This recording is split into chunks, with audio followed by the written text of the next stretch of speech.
6 dias. Esse foi o tempo entre Stanley Kubrick ver o corte final deste filme e morrer. 6 dias entre a última imagem que ele aprovou e o silêncio definitivo. Kubrick tinha 70 anos, um coração cansado, e havia passado 2 anos e meio filmando algo que ninguém sabia exatamente o que era, nem os atores, nem o estúdio. Talvez nem ele mesmo soubesse até o fim. O filme se chama De Olhos Bem Fechados, e desde que foi lançado, em julho de 1999, as pessoas nunca pararam de discutir o que ele significa. Alguns dizem que é um thriller erótico sobre ciúme, outros que é uma denúncia velada de rituais da elite. Outros ainda dizem que é simplesmente um sonho, e que tentar interpretá-lo é o mesmo erro que Bill Hartford comete a noite inteira.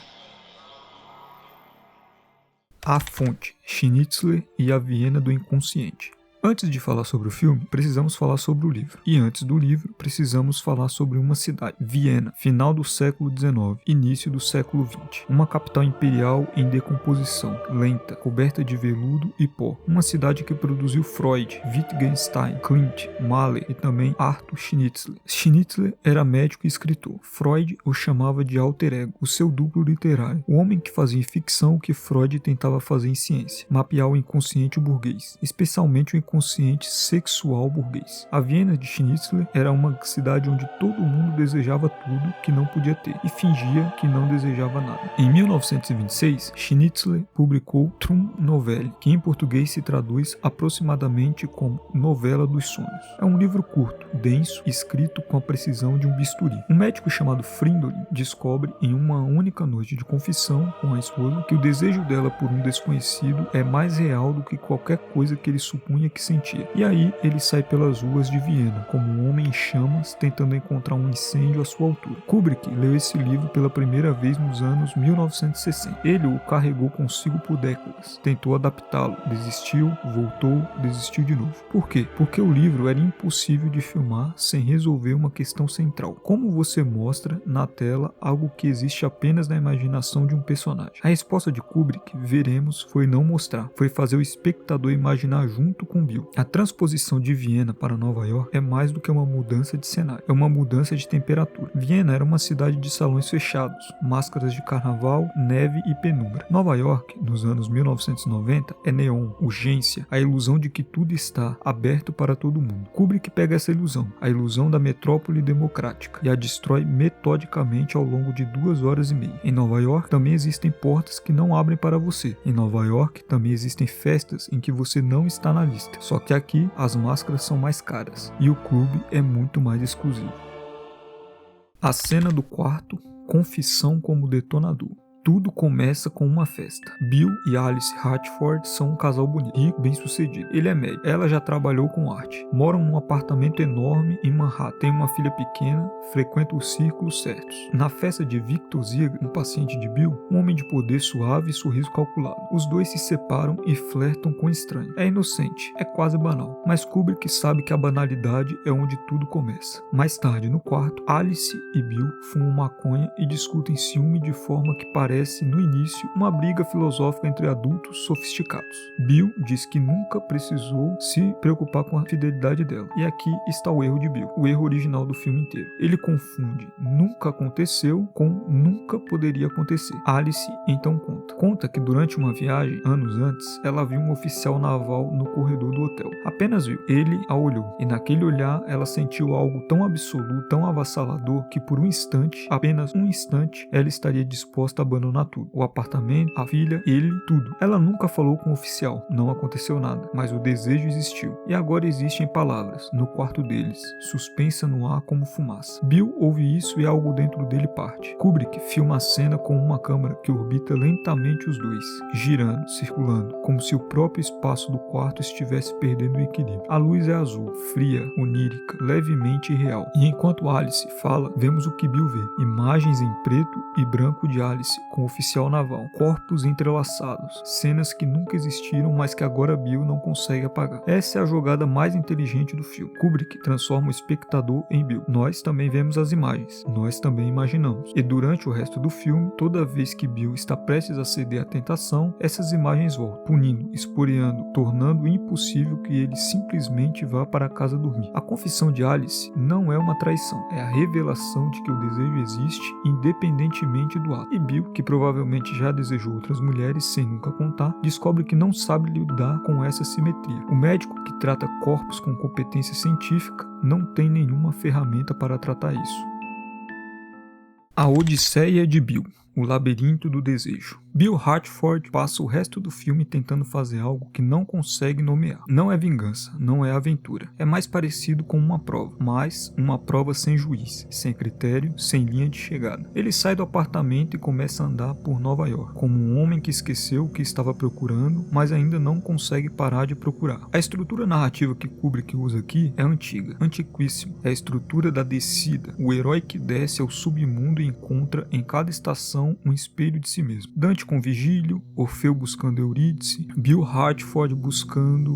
o que, exatamente? A primeira parada é um apartamento. Um paciente seu morreu. A filha do morto, Mandy, joga-se nos braços de Bill e declara amor enquanto o corpo do pai ainda está no quarto ao lado. Bill recua, porta fechada. A segunda parada é a rua. Uma prostituta chamada Domino o aborda. Bill quase aceita. O celular toca. É Alice. Bill vai embora. Porta fechada. A terceira parada é um bar onde encontra Nick Nightingale, um velho amigo de faculdade, que agora toca piano em festas de olhos vendados. Festas em que não se deve olhar. Nick, bêbado e levemente aterrorizado, sussurra o local para Bill, após este anotar a senha e questioná-lo do que se tratava. Porta que vai se abrir e vai se fechar de um jeito que Bill nunca imaginaria. Existe um padrão em todas essas cenas. Em todas elas, Bill está prestes a fazer algo, e em todas elas, algo o impede. O celular, o medo, a consciência, a máscara errada. Kubrick constrói um filme inteiro sobre o limiar, sobre o momento antes da decisão, e nunca cruza. Bill nunca cruza. E essa é a crueldade elegante do filme. O personagem que mais deseja é o que menos age. O personagem que mais imagina é o que menos vive. Há uma cena na loja de fantasias de Millie, comerciante de máscara fácil e moral duvidosa, em que Bill compra uma capa e uma máscara veneziana para entrar na festa proibida. A cena é perturbadora por razões que têm pouco a ver com o enredo imediato. Millie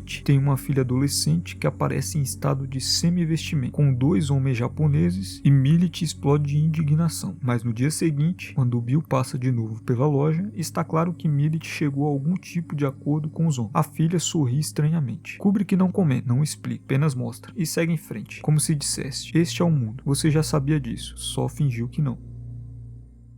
A Mansão Somerton, poder, ritual e exclusão. Chegamos à cena, aquela que as pessoas lembram quando pensam no filme, aquela que Kubrick filmou por meses, com um cuidado obsessivo sobre cada detalhe de posicionamento, cada vela, cada máscara, cada ângulo de câmera, a festa na mansão Sommer. Bill chega com a máscara, a capa, a senha que Nick lhe deu, e o que encontra é algo que parece saído de um ritual do século XVII, transplantado para uma mansão de Long Island. Figuras encapuzadas em manto negro dispõem-se em círculo, no centro um oficiante.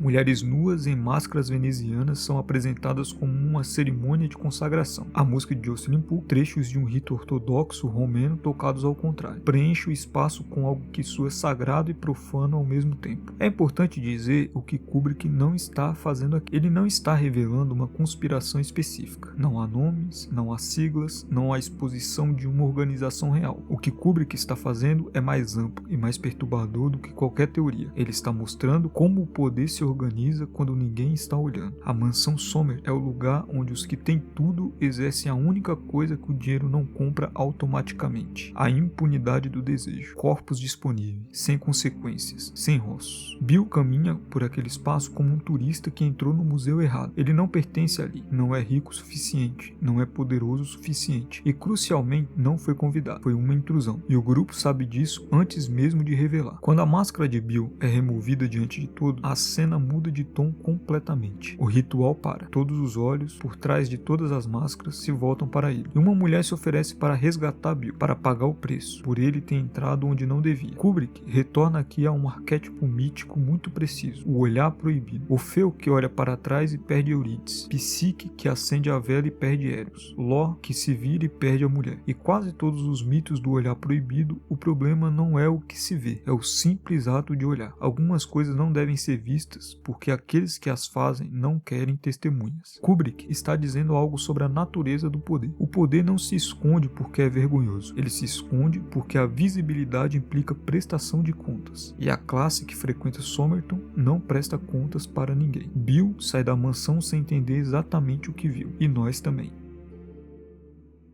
A linguagem visual de Kubrick. É impossível falar sobre De Olhos Bem Fechados sem falar sobre como ele foi filmado, porque Kubrick não usou a câmera para registrar uma história, ele usou a câmera para criar um estado de espírito, e esse estado de espírito é a história. O diretor de fotografia foi Larry Smith, um colaborador de longa data de Kubrick. A escolha técnica central do filme foi usar a luz prática, ou seja, a iluminação que vem das fontes dentro do quadro, não de refletores externos. Luzes de Natal, luminárias de apartamento, neons de bares, candeeiros de hotel. O resultado é uma Nova York que parece real. Você reconhece as ruas, os endereços, a lógica urbana, mas que tem a temperatura emocional de um sonho. As cores são quentes e frias ao mesmo tempo. O vermelho e o dourado das decorações de Natal criam uma sensação de festa constante, que é simultaneamente acolhedora e levemente ameaçadora, como se o mundo estivesse sempre comemorando algo de que você não foi convidado a participar. A lente usada na maior parte do filme foi uma 40mm, uma lente que achata levemente o espaço, que comprime a profundidade, diferente de uma grande angular, que distorce e exagera. A 40mm faz o espaço parecer quase normal, quase real. Há algo sutilmente errado na geometria de cada cena, e você sente isso mesmo sem conseguir nomear. E depois há a câmera em movimento. Kubrick usou o Steadicam, a câmera estabilizada que permite movimento fluido sem o tremor de uma câmera na mão, de forma obsessiva. A câmera raramente para. Ela orbita os personagens como um satélite, como um observador que nunca dorme, que nunca pisca. Isso cria algo muito específico, a sensação de que os personagens estão sendo vigiados, não por alguém dentro do filme, não por alguma força que o filme não nomeia. É a câmera como olhos de Deus, como inconsciente externo, como a parte de nós que observa nós mesmos nos momentos de desejo e hesitação. Kubrick sempre foi um diretor de mundos que parecem reais, mas se sentem fabricados. O Hotel Overlook em O Iluminado é grande demais, geométrico demais para ser um hotel real, mas é perfeito como espaço de pesadelo. A Odisseia Espacial de 2001 é cientificamente precisa e ao mesmo tempo completamente alienígena. Barry Lyndon tem a luz das velas do século XVIII, mas a frieza de um quadro flamengo. De Olhos Bem Fechados é diferente porque o artifício é o tema. O filme é sobre a performance do casal feliz, da elite sofisticada, do homem controlado, e a câmera que nunca para de se mover, a luz que nunca é completamente natural, o decor que é sempre um pouco excessivo. Tudo isso diz o tempo todo, sem precisar de narração: isso aqui é uma encenação. Todos estão atuando, inclusive você. O que foi cortado? A versão americana e a censura. Há uma história que precisa ser contada sobre como este filme chegou às telas, e ela é, à sua maneira, tão perturbadora quanto qualquer cena da mansão Sommer. A Warner Bros. Financiou o filme, e quando viram o corte de Kubrick, ficaram preocupados com a classificação indicativa. Nos Estados Unidos, um filme com classificação NC-17, proibido para menores de 17 anos, sem exceção, é praticamente impossível de distribuir em circuito comercial. Cinemas recusam, redes de varejo não colocam nas prateleiras. A solução que a Warner propôs e que foi implementada foi inserir figuras digitais, figuras CGI, em determinadas cenas da mansão Somerton para bloquear atos sexuais explícitos, figuras anônimas, encapuzadas que surgem estrategicamente na frente da câmera para obstruir o que não devia ser visto. Pense na ironia disso por um momento. Um filme sobre o que não podemos ver, um filme sobre a exclusão, sobre portas que não abrem, sobre o olhar proibido. E a solução do estúdio foi colocar figuras que bloqueiam o que você está olhando. Kubrick concordou com as alterações, ou, dependendo de quem você acredita, foi obrigado a concordar como parte do contrato. Ele morreu 6 dias depois de ver o corte final aprovado pelo estúdio. Nunca saberemos o que ele realmente pensava das figuras CGI. A versão sem as inserções digitais, mais próxima do corte original, circulou na Europa e em alguns mercados internacionais. As diferenças não são dramáticas em termos de enredo, mas são significativas em termos de atmosfera. Sem as figuras obstruindo o quadro, a câmera de Kubrick vagueia pela mansão com mais liberdade, e o resultado é mais perturbador. Não porque mostra mais, mas porque vê mais. Existe algo profundamente adequado e simultaneamente trágico no fato de que o último filme de Kubrick foi alterado depois de sua morte para que mais pessoas pudessem vê-lo. Ele passou a vida inteira exercendo controle total sobre cada frame que produziu. Spartacus foi o único filme em que ele perdeu esse controle, e ele nunca o perdoou. E então, no fim, aconteceu de novo. Kubrick queria que você visse. O estúdio colocou figuras na frente, de olhos bem fechados. O fim, a palavra que encerra tudo. O filme termina numa loja de brinquedos. Bill e Alice levam a filha Helena para comprar presentes de Natal. É uma cena de luz do dia, a única parte do filme parece acontecer em plena luz natural, sem penumbra, sem névoa onírica. Helena corre entre as prateleiras. Os pais a seguem com o olhar cansado de quem passou uma noite muito longa fazendo as pazes. E então Alice diz que precisa conversar, que existe algo que eles precisam fazer, urgentemente. Bill pergunta o que, e Alice responde com uma única palavra em inglês, uma palavra simples, de 4 letras, que o filme deixou guardada desde o início como o último segredo de um cofre que só se abre no final.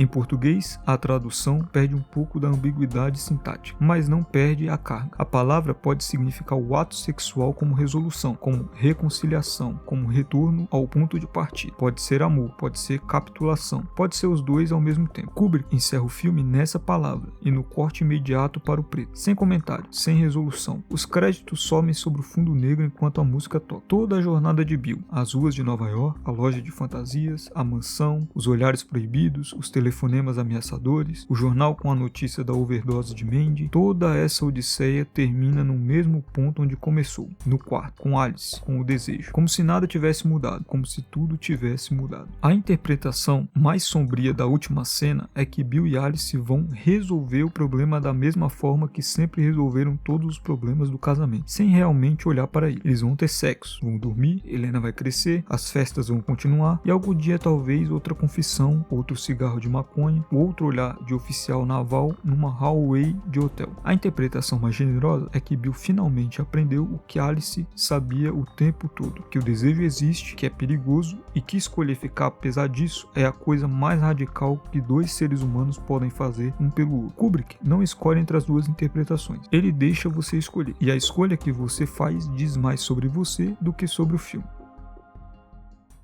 Conclusão. Por que Kubrick ainda nos incomoda?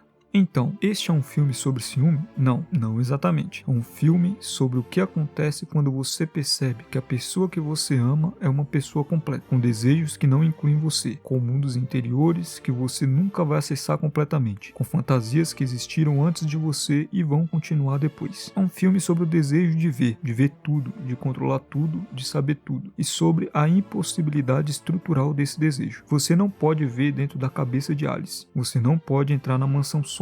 Você não pode saber o que aconteceu com Nick Nightingale, nem quem era a mulher que se sacrificou, nem se o perigo que Bill enfrentou era real ou encenado para assustá-lo e mantê-lo quieto. Kubrick incomoda porque ele recusa o conforto da resolução. Outros diretores teriam feito Bill descobrir a verdade, teriam mostrado o que realmente acontece na mansão, teriam dado ao espectador a satisfação do plot completo, do arco fechado, do mistério resolvido. Kubrick não. Kubrick sabe que o mistério não resolve, que o olho proibido não revela tudo que promete revelar, que a mansão Somerton vai continuar existindo se Bill Hartford estiver lá ou não, que Alice vai continuar sendo Alice, completa, desejante, irredutível, independentemente do que Bill faça na sua noite de odisseia. Há algo sobre este filme que ficou mais verdadeiro com o tempo. Em 1999, muita gente o descartou como lento, pretensioso, frio demais. Acharam que Kubrick tinha perdido o toque, que Tom Cruise e Nicole Kidman, então casados na vida real, estavam mal escalados, que a mansão era ridícula. 20 e poucos anos depois, sabemos que Tom Cruise e Nicole Kidman se divorciaram logo após o lançamento do filme. Sabemos que Kubrick morreu antes de ver o que acontecia com a sua obra. E sabemos que o mundo que ele descreveu, onde a elite existe em espaços herméticos, protegida por senhas e máscaras e o simples peso do dinheiro, não era ficção científica. Era só um retrato honesto do mundo com as luzes apagadas. Stanley Kubrick passou 2 anos e meio filmando este último segredo. Entregou, fechou os olhos. Agora é a nossa vez de abrir os nossos.